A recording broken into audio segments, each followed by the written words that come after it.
नमस्कार, मी जानवी सावंत. आरोग्यम धनसंपदामध्ये आपलं स्वागत आहे. आज आपण गुडघेदुखीवर योग्य वेळी योग्य उपचार याविषयी माहिती जाणून घेणार आहोत आणि आपल्याला मार्गदर्शन करणार आहेत डॉक्टर श्रीपाद उद्धवराव जोशी. सर, कार्यक्रमात आपलं स्वागत. नमस्कार. तर विषयाला सुरुवात करण्याआधी डॉक्टरांची ओळख करून घेऊयात. डॉक्टर श्रीपाद उद्धवराव जोशी यांनी आपलं MBBS शिक्षण Vaishampayan memorial government medical college Solapur इथून पूर्ण केलेलं आहे. त्यानंतर त्यांनी BJ मेडिकल कॉलेज पुणे येथून MS ऑर्थोपेडिक्स ही पदव्युत्तर पदवी प्राप्त केलेली आहे. MS ऑर्थोपेडिक्स मध्ये उत्कृष्ट शैक्षणिक कामगिरीबद्दल त्यांना पुणे विद्यापीठाकडून सुवर्ण पदक मिळालेलं आहे. डॉक्टर श्रीपाद जोशी यांनी खांदा आणि गुडघा ऑर्थोस्कोपी तसेच रोबोटिक जॉईंट रिप्लेसमेंट सर्जरी या क्षेत्रामध्ये विशेष प्रशिक्षण घेतलेलं आहे. त्यांना ऑर्थोपेडिक्स क्षेत्रात एकूण 18 वर्षांचा अनुभव असून त्यापैकी 14 वर्ष ते छत्रपती संभाजीनगर इथे कार्यरत आहेत. या काळामध्ये त्यांनी एक विश्वासार्ह ऑर्थोपेडिक तज्ज्ञ म्हणून आपली ओळख निर्माण केली आहे.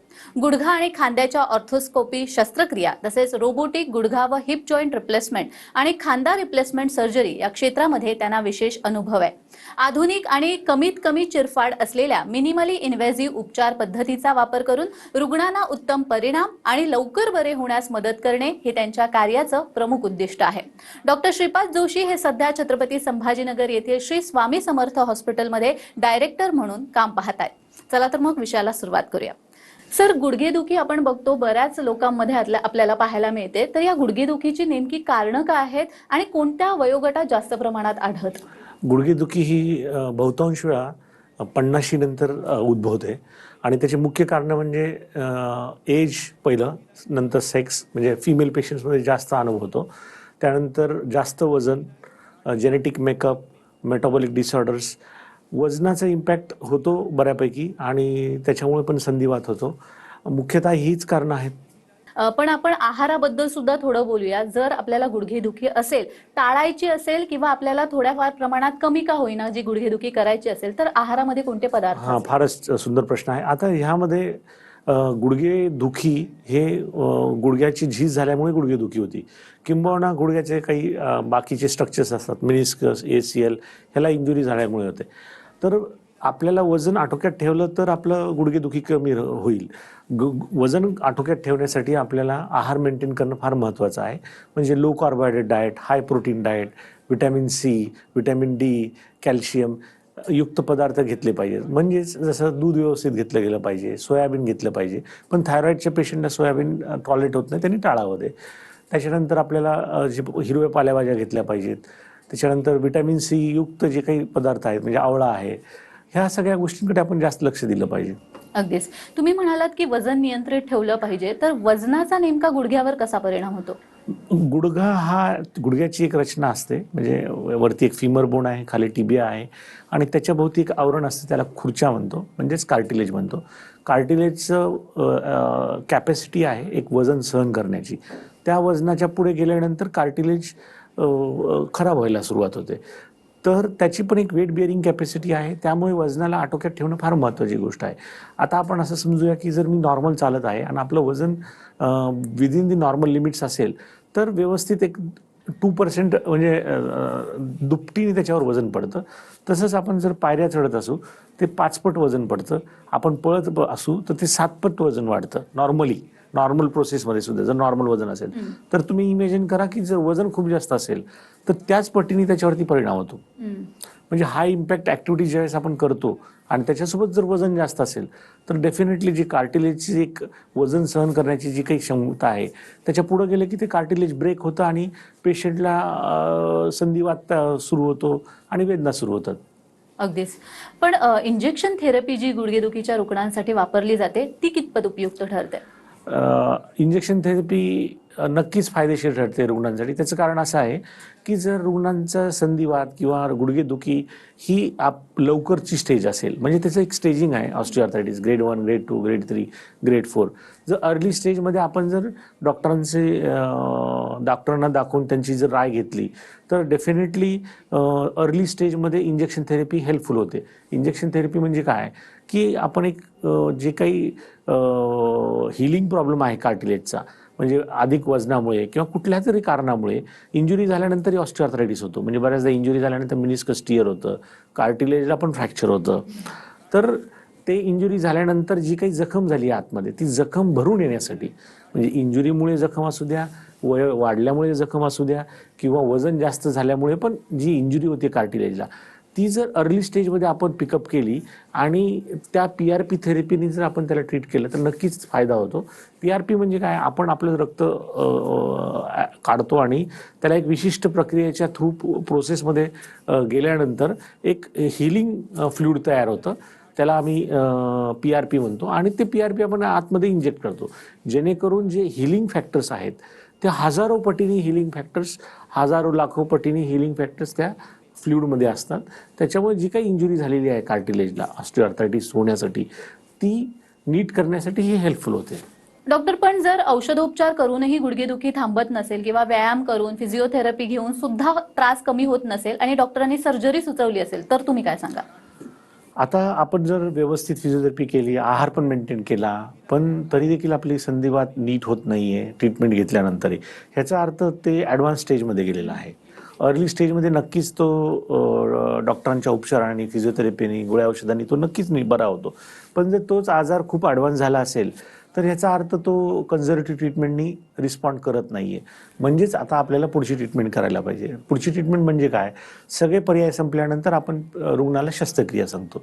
शस्त्रक्रिया म्हणजे काय, टोटल नी रिप्लेसमेंट. म्हणजे जो काही गुडघ्याचा खुर्चा किंवा कार्टिलेज जे काही खराब झालेलं आहे ते आपण एक आर्टिफिशियल इम्प्लांटनी रिप्लेस करतो, जेणेकरून पेशंटची वेदना कमी झाल्या पाहिजेत आणि पेशंट पूर्ववत झाला पाहिजे आणि त्याला व्यवस्थित चालता आलं पाहिजे. पण या नी रिप्लेसमेंट बद्दल लोकांमध्ये फार गैरसमज असतात, त्याबद्दल काय सांगा? हो, आता बरेच गैरसमज असतात. म्हणजे लोकांना असं वाटतं की मी नी रिप्लेसमेंट केलं की मी अंथरुणावरच राहील, मला चालता येणार नाही, मला फिरता येणार नाही, मला गाडी चालवता येणार नाही, बरं मी जो काही गुडघा टाकला आहे तो गुडघा माझ्या शरीरामध्ये ॲडजस्ट होणार नाही, किंवा मी आता एकदा ऑपरेशन झालं की माझं कायमचं अपंगत्व आलं, मग मी माझं काहीच आनंद घेऊ शकणार नाही आयुष्याचं. हे बरेचसे मिथ आहेत त्या शस्त्रक्रियाबद्दल. किंवा मग मला इन्फेक्शन झालं तर काय, किंवा मी माझं खेळू शकणार नाही, बॅडमिंटन खेळू शकणार नाही, क्रिकेट खेळू शकणार नाही, असे बरेचसे मिथ आहेत. पण आता आपण बघतो नी रिप्लेसमेंटमध्ये रोबोटिक नी सर्जरी केली जाते, बऱ्याच प्रमाणात आता डॉक्टर हे करतात. मुळात रोबोटिक नी सर्जरी म्हणजे काय आणि याचा नेमका कसा परिणाम होतो? रोबोटिक नी रिप्लेसमेंट सर्जरी म्हणजे काय, एक नवीन तंत्रज्ञान आहे, नवीन टेक्नॉलॉजी आहे, ज्याच्यामध्ये नवीन म्हणजे ती बऱ्याच दिवसापासून आहे, पण आता त्याचं फार छान स्वरूप आलेलं आहे, त्याचे खूप ॲडव्हान्समेंट झालेलं आहे, त्याच्यावर त्याची ॲक्युरेसी खूप झालेली आहे, त्यामुळे सध्या ते थोडंसं प्रसिद्ध होत आहे. एक्झॅक्टली ते कसं आहे की रोबोटिक म्हणजे काय, की आपण आधी रोबोटिक सर्जरी दोन प्रकारे असते, म्हणजे एक इमेज बेस्ड आणि एक इमेजलेस. इमेज बेस्ड म्हणजे काय, की रुग्ण शस्त्रक्रियेपूर्वी त्या गुडघ्यांचा CT स्कॅन केला जातो आणि तो CT स्कॅन केल्यानंतर तो डाटा आपण कम्प्युटरमध्ये फीड करतो, मग त्याची एक रचना तयार करते. म्हणजे प्रत्येक, म्हणजे तुमचा गुडघा, माझा गुडघा किंवा इतरांचा गुडघा, प्रत्येक व्यक्तीचा गुडघा सेम नाही आहे, रचना सेम आहे. पण आता कोणाचं तुम्ही जर बघितलं असेल, कोणाचे गुडघे पहिल्यापासूनच थोडेसे वाकडे असतात, म्हणजे त्याला आयुष्यभर थोड्याशा 4 to वाकडे असणं म्हणजे वारस, म्हणजे आयुष्यभर त्याचा गुडघा 4 to 5 डिग्री वारसमध्ये तो चालतोय, त्याच्यामुळे ही इज हॅपी. पण आता त्याचा गुडघा खराब झालाय, पण तुमचा गुडघा 4 ते 5 डिग्री असेल, कोणाचा 5 डिग्री असेल, कोणाचा 6 डिग्री असेल, तर प्रत्येकाच्या गुडघ्याची रचना थोडीशी वेगळी असते. त्याच्यामुळे त्या गुडघ्याची ती स्पेसिफिक CT स्कॅन काढून आपण ती माहिती फीड करतो कम्प्युटरमध्ये आणि त्याचा एक प्लॅन तयार होतो, त्याचं एक 3D मॉडेल तयार होतं, जेणेकरून ऑपरेशन करताना आपल्याला त्याची सहाय्यता मिळते. म्हणजे ऑपरेशन करताना रोबोटच करतो का, नाही, ॲक्च्युली आपण ऑपरेशन करताना आतल्या साईडचे लिगामेंट, बाहेरच्या साईडचे लिगामेंट किती टाईट आहेत, किती लूज आहेत, ह्याचा डाटा फीड केला जातो. त्याचा एक कॅमेरा असतो रोबोटमध्ये. रोबोटमध्ये 3 पार्ट्स आहेत, म्हणजे एक असतो कन्सोल, एक असतो रोबोटिक आर्म आणि एक असतो कॅमेरा. आणि जी काही माहिती आपण आहे ती आपण पायाला ॲरेज लावतो, त्या ॲरेजद्वारे आपण ती माहिती कॅमेऱ्याला फीड करतो आणि ती कॅमेऱ्याची माहिती कन्सोलमध्ये जाते. त्याच्यामुळे आपल्याला रिअल टाईम असेसमेंट मिळतं लगेच आपल्याला फ्रॅक्शन ऑफ सेकंदमध्ये ते कळतं की आतला लिगामेंट किती टाईट आहे, बाहेरचा लिगामेंट किती लूज आहे. मग ती माहिती पण फीड केली जाते, त्याचं इंटरऑप मॅपिंग पण केलं जातं. इंटरऑप मॅपिंग आणि सर्जरीच्या आधीचं CT स्कॅन हे मॅच केलं जातं आणि त्या आधारित सर्जरी केली जाते रोबोटच्या साहाय्याने. अगदीच. हां, ते मगाशी तुम्ही म्हणालात म्हणून मला आता विचारावं असं वाटतंय की रोबोट सर्जरी करतो का? कारण बऱ्याच लोकांच्या मनात हा प्रश्न असणार आहे. डॉक्टर सर्जरी करतात की रोबोटची फक्त मदत घेतात की पूर्णतः रोबोट सर्जरी करतो? नाही, पूर्णतः हा रोबोट म्हणजे रोबोटच्या साहाय्याने आपण शस्त्रक्रिया करतो. शस्त्रक्रिया करणारा हा व्यक्ती डॉक्टरच असतो, पण रोबोटची मदत घेतो जेणेकरून ॲक्युरेसी झाली पाहिजे. ते रोबोट फक्त आपल्याला हेल्प करतो, करणारे तर डॉक्टरच असतात. पण या शस्त्रक्रियेचे फायदे काय आहेत मग? रोबोटिक सर्जरीचे फायदे असे आहेत की रोबोटिक सर्जरी करायचं कशामुळे? अचूकता, पेशंट स्पेसिफिक सर्जरी. म्हणजे जसं मी तुम्हाला सांगितलं की प्रत्येक गुडघा हा वेगळा, प्रत्येक व्यक्तीचा गुडघा वेगळा आहे, तर त्या व्यक्तीच्या, त्या रुग्णाची रचना कशी आहे, तीच रचना आपल्याला रिप्रोड्यूस करायची आहे. त्याच्यामुळे अचूकता आहे. इम्प्लांट एकदम परफेक्टली बसलं जातं. इम्प्लांटची लॉन्जिटिव्हिटी जास्त आहे. आता याच्यामध्ये आपण काय करतो रोबोटिकमध्ये, आपण कमीत कमी हाड कट करतो, कमीत कमी सॉफ्ट टिश्यूला टच करतो. त्याच्यामुळे जे काही नैसर्गिक फील आहे, नॅचरल फील आहे, रोबोटिक सर्जरीमुळे नॅचरल फील जरा जास्त असतो आणि दीर्घकाळ टिकण्याची पण संभावना जास्त होते रोबोटिक सर्जरीमुळे. बऱ्याच रुग्णांमध्ये आपण असं बघतो, नी रिप्लेसमेंट सर्जरीला घाबरतात का? तर सर्जरी झाल्यानंतर आपल्याला पूर्वायुष्य तसंच पुन्हा पहिल्यासारखं जगता येईल का? हा प्रश्न त्यांच्या डोक्यामध्ये असतो. आपल्याला चालता येईल का पहिल्यासारखं? गुडघा वाकवता येईल का? बसता येईल का खाली? हे बरेच प्रश्न असतात. तर त्याविषयी काय सांगा? रुग्णांचे हे फार मूलभूत प्रश्न आहेत आणि फार महत्त्वाचे प्रश्न आहेत. म्हणजे तो आपण इमॅजिन करू, जर आपलं सर्जरी झाली आणि आपल्याला चालताच नाही आलं तर ते किती त्रासदायक आहे. पण तसं होत नाही. शक्यतो कसं आहे, तुम्ही सर्जरी व्यवस्थित पार पडली आणि जर डॉक्टरांचा सल्ला व्यवस्थित पाळला गेला, शस्त्रक्रियेनंतर जर व्यवस्थित फिजिओथेरपी केली, सगळ्या गोष्टी जर नित्यनियमाने केल्या आपण शस्त्रक्रिया केल्यानंतर, तर नक्कीच रुग्ण चालू शकतो, फिरू शकतो, शिड्या चढ उतार करू शकतो, बऱ्यापैकी आपण खाली बसू शकतो आणि त्याचं सगळं दैनंदिन रुटीन फार सुंदरपणे तो घालू शकतो.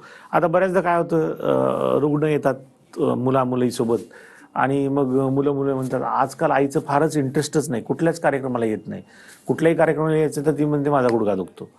तर हे जे काय आहे डेली आयुष्याचा जो आनंद आपण घेणार आहोत, तो आनंद घेण्यासाठी ही शस्त्रक्रिया आहे. पण सुरुवातीचा काळ खडतर आहेच, कारण की थोडंसं वेदना होणार आहेत, थोडंसं ॲडजस्टमेंटला वेळ लागते, थोडी फिजिओथेरपी केली पाहिजे. पण तो सुरुवातीचा 3-4 महिने जर गेले की रुग्ण अतिशय आनंदी असतो आणि रुग्ण खूपच समाधानी असतो जर सगळ्या गोष्टी व्यवस्थित पार पडल्या तर. निश्चितच. या शस्त्रक्रियेनंतर नेमकं काय केलं पाहिजे याविषयी मला जाणून घ्यायचं आहे. मात्र वेळ झालेली एका छोट्याशा पण गुडघेदुखीवर योग्य वेळी योग्य उपचार या विषयासंदर्भात जाणून घेतो आहोत आणि आपल्याला मार्गदर्शन करतायत डॉक्टर श्रीपाद जोशी. सर, मगाशी तुम्ही बोलत होता की शस्त्रक्रियेनंतर काही काळ 3-4 महिने आपण काही पथ्य पाळली गेली पाहिजेत आपल्याकडून. तर नेमक्या कोणत्या सूचना तुम्ही द्याल? काय केलं गेलं पाहिजे? हां, हे फार महत्त्वाचं आहे. बऱ्याचदा काय होतं, ऑपरेशन झाल्यानंतर आपण जे घरामधली जी अरेंजमेंट आहे ती नी रिप्लेसमेंट पेशंटसाठी त्या पद्धतीने थोडीफार अरेंजमेंट केली पाहिजे. म्हणजे फॉर एक्झाम्पल कसं, आता ऑपरेशन झाल्या तर रुग्ण पहिल्यासारखं बसू शकत नाही, त्याला थोडा कालावधी लागेल. म्हणजे तुमची बसण्याची पद्धत, म्हणजे तुमची जी ठेवण आहे, जर खुर्ची घरातली आहे, तुम्ही जेवायला बसतायत, तुम्ही बाथरूमला जातायत, तुम्ही झोपायला जातायत, ही जी काही अरेंजमेंट आहे ती अशा पद्धतीने केली गेली पाहिजे की त्याच्या जे रुग्णाला घरात फिरताना वावरताना त्रास नाही झाला पाहिजे. म्हणजे कसं की आपण ज्यावेळेस बसतो म्हणजे हिप लेवल वर पाहिजे, नी लेवल खाली पाहिजे. बऱ्याचदा काय होतं, आपण जर बघितलं असेल तर खुर्ची आपण बसल्यानंतर खाली जातो आपण आणि गुडघे वर जातात, तर ती पोझिशन नाही पाहिजे. प्रत्येक ठिकाणी जी काही अरेंजमेंट आहे, जेवणाच्या ठिकाणी, टी व्ही बघण्याच्या ठिकाणी, झोपण्याच्या ठिकाणी, बाथरूमच्या ठिकाणी, ती अरेंजमेंट अशी पाहिजे की जेणेकरून हिप लेवल वर पाहिजे आणि नी लेवल खाली पाहिजे, जेणेकरून रुग्णाला उठताना सोपं गेलं पाहिजे. बऱ्याचदा काय होतं, बाथरूममध्ये असं असतं की रेलिंग नसतं. म्हणजे ओल्ड एज आहे, ओल्ड एजमध्ये फक्त नीचाच प्रॉब्लेम नाही, ओल्ड एजमध्ये काय असतं, कोऑर्डिनेशनचा पण प्रॉब्लेम असतो, न्यूरोमस्क्युलर कोऑर्डिनेशनचा. तो प्रॉब्लेम असल्यामुळे काय होतं, कधी कधी रुग्णाला म्हणजे बाथरूममध्ये तो कोमोडोर बसलाय आणि उठताना त्याला एकदम चक्कर येते. मग चक्कर आल्यानंतर पडल्यानंतर दुसऱ्या गोष्टी होतात. मग त्यासाठी उठताना बसताना कोमोडोर बसताना बाजूला बार पाहिजे, किंवा मग तुम्ही बाथरूममधून बाहेर जातायत त्यावेळेस तुम्हाला बार पाहिजे. तर तो बार ह्याच्यासाठी पाहिजे की रुग्णाला सपोर्ट मिळाला पाहिजे. स्लिपरी असतो फ्लोअर, त्यामुळे ही थोड्याफार चेंजेस जर आपण घरामध्ये केल्या तर सर्वात त्रासदायक सर्वात वेदनादायी जो क्षण आहे नी रिप्लेसमेंट नंतर तो सुरुवातीच्या 2-3 महिने. त्या 2-3 महिन्यामध्ये व्यवस्थित फिजिओथेरपी, घरातली व्यवस्थित अरेंजमेंट आणि रुग्णाच्या सतत मागं लागणे, व्यायाम करून घेणे. मागं लागणे म्हणजे तू व्यायाम केलास का असा प्रश्न विचारून नाही चालत. बघ बरं आई चल तुझं झालं ना ऑपरेशन, आता मी करून घेणार व्यायाम. जर असं परसिस्टंटली आपण रुग्णाच्या मागे लागलो आणि करून घेतलं तर रुग्णाला खूप सुंदर रिझल्ट मिळतात. सर्वात महत्त्वाची गोष्ट काय, सर्जरी झाल्यानंतर बहुतांश वेळेस जे रुग्ण म्हणतात की माझी सर्जरी फेल झाली, ती ह्याच्यामुळे फेल होती की त्याची फिजिओथेरपी किंवा त्याच्या घरातली अरेंजमेंट जी आहे ती व्यवस्थित झालेली नसते, त्यामुळेच फेल होतो. शस्त्रक्रियामुळे फेल होण्याची शक्यता हार्डली 1 to 2% आहे. पण हे जे काही नंतरची कारणं आहेत ह्याच्याकडे लक्ष न दिल्यामुळे जास्त त्रास होतो. म्हणजे फॉर एक्झाम्पल स्वच्छता, म्हणजे आता जर आपण रुग्णाला जाणार आहेत तर रुग्णाकडे जाताना आपले हात स्वच्छ हवेत, सॅनिटाईज केले गेले पाहिजेत. रुग्णाने सुद्धा स्वतःचे हात स्वच्छ केले पाहिजेत, सॅनिटाईज केले पाहिजेत. आता जर जखम फ्रेश आहे आणि आपले जर हात स्वच्छ नसतील आणि चुकून जर हात स्वच्छ खराब लागले आणि ती जखमेतून इन्फेक्शन झालं तर मग प्रॉब्लेम्स. तर ह्या गोष्टी जर आपण टाळल्या तर नक्कीच रिझल्ट्स फिनॉमिनल मिळतात. अगदीच. पण असेही काही पेशंट्स असतात ज्यांना कितीही सांगा ऑपरेशनचे फायदे तरी सुद्धा एक भीती मनात असते की ऑपरेशन सक्सेसफुल होईल का, ते सुरक्षित असेल का, तर त्यांना काय सांगाल? त्यांना मी सांगेल की जसं आपण आई सांगत असते लहानपणी की बाबा म्हणजे एखादा मुलगा पोहायला जात असतो, त्यांनी पोहलाच नाही, पाण्याची भीती वाटते त्याला, तर आई काय करते, ते श्यामची आईचं एक उदाहरण होतं. आईने लगेच त्याला पाण्यामध्ये ढकलून दिलं. तर आपण प्रत्येक वेळेस काय केलं पाहिजे, आपल्या समाजामध्ये असं होतं की आता डॉक्टर त्यातला एक्सपर्ट आहे पण रुग्ण काय करतो, नॉन एक्सपर्टचा सल्ला मनावर घेतो. हो. म्हणजे त्यांनी एक्सपर्टचं ऐकलं पाहिजे आणि एक्सपर्टनी जे सांगितलं त्या गोष्टी जर नक्कीच ऐकल्या तर त्यांचं आयुष्य नक्कीच सोपं जाईल. भीती ही स्वतः रुग्णच टाळू शकतो. आणि हे कसं टाळू शकतो, 4 पेशंटशी चर्चा करणे, 4 स्पेशलिस्टशी चर्चा करणे. माणसाची सवय असते की प्रत्येक निगेटिव्ह बाजूच तो पकडतो. आता 10 लोक आहेत, 10 लोकांपैकी 1 लोकांचं निगेटिव्ह रिझल्ट आहेत, पण 9 लोकांचे जे पॉझिटिव्ह रिझल्ट आहेत ते आपण बघतच नाहीत ना. डॉक्टरला हा 100 लोकांचा अनुभव आहे, तुम्हाला तुम्ही 1-2च रुग्ण बघितलेले असतात ज्यांची शस्त्रक्रिया झाली.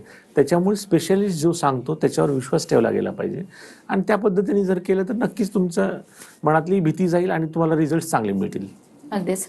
डॉक्टर, लिगामेंट इंजुरी जर झाली असेल तरी सुद्धा गुडघेदुखीचा त्रास होतो, तर त्याविषयी काय सांगा? लिगामेंट इंजुरी म्हणजे हा तरुण लोकांतला प्रॉब्लेम आहे बऱ्याचदा. लिगामेंट इंजुरी झाल्यानंतर जसं एसीएल हा सर्वात कॉमन लिगामेंट इंजुरी होण्याचा आहे, त्याच्यानंतर मिनिस्कस.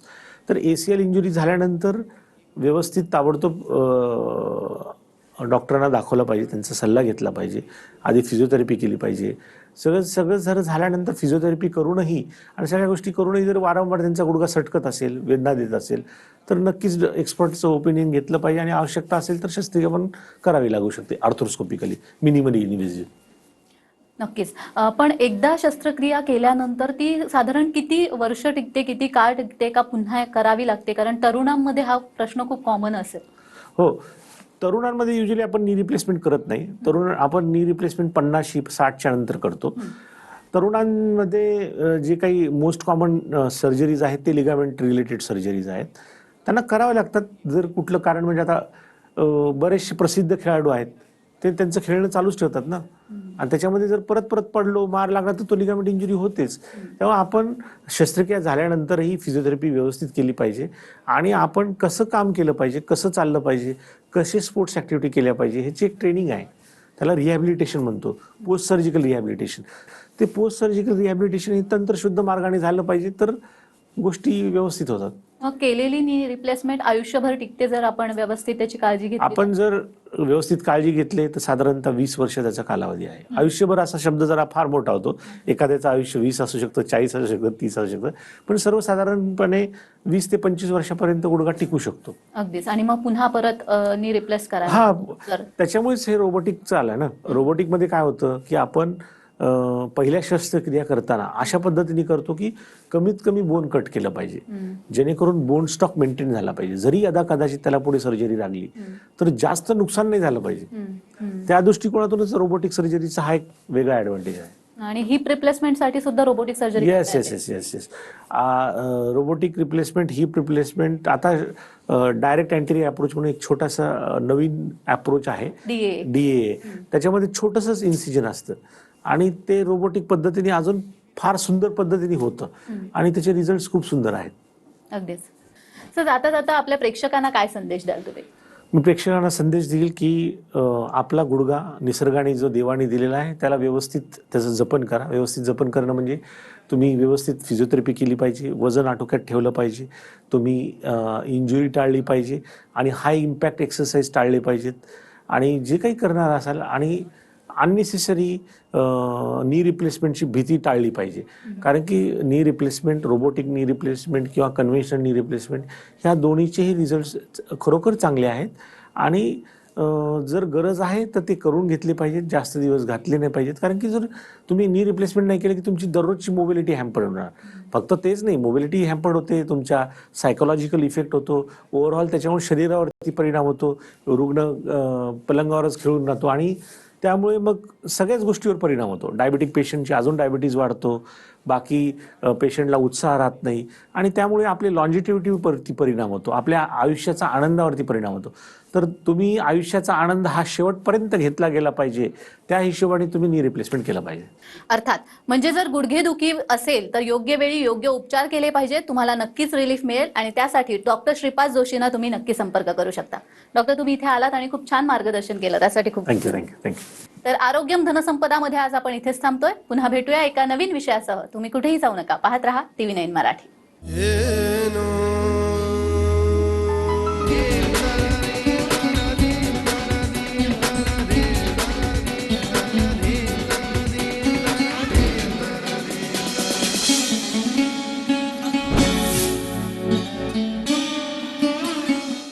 TV9